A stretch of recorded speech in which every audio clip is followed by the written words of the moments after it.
Sonia game first week చూసుకుంటే వేరే level ఆడింది. వేరే లెవెల్ ఆర్గ్యుమెంట్స్ సూపర్గా మాట్లాడింది. ప్రతి విషయం కూడా నాకు బాగా నచ్చింది. ఇండిపెండెంట్గా ఉంది, ఫేస్ టు ఫేస్ మాట్లాడిద్ది, స్టాండ్ తీసుకుంది, వేరే లెవెల్ ఉంది.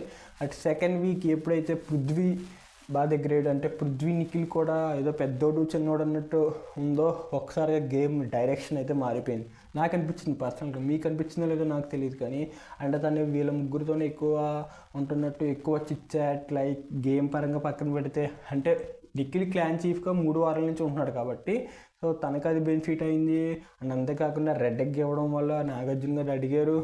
సో అది పక్కన పెడితే అసలు సోనియా గేమ్ అయితే ఏదీ లేదు. And moreover Prithvi Sonia ఒకే క్లాన్లో ఉండకూడదు. నిఖిల్ ఆర్ సోనియా వీళ్ళిద్దరూ ఎవరో ఒకరు ఆపోజిట్లో ఉంటే గేమ్ సమ్ ఇంట్రెస్టింగ్ ఉండి ఎవరో ఒకరు సెల్ఫ్ రియలైజ్ అయ్యి ఆట బాగా ఆడతారు. నిఖిల్ ఇప్పటివరకు చూసుకుంటే మనకి జరిగిన ఎపిసోడ్ ప్రకారంగా నిఖిల్ రియలైజ్ అయినట్టయితే తెలుస్తుంది.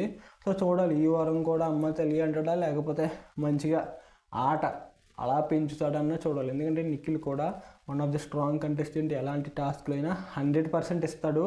సో చూడాలి నిఖిల్ గేమ్ విన్ అయితే బాగుంటుంది అనుకుంటున్నాను నేను. సో కాకపోతే ఈసారి లేడీ విన్నర్ రావాలి. సీజన్ 8కి ఎందుకో లేడీ విన్నర్ వస్తుందేమో అనుకుంటున్నా. చూద్దాం మీరేమనుకుంటున్నారు. లేడీ విన్నర్ అయితే ఎవరో కూడా కింద కామెంట్ చేసేయండి. And thank you for watching. Do subscribe our channel.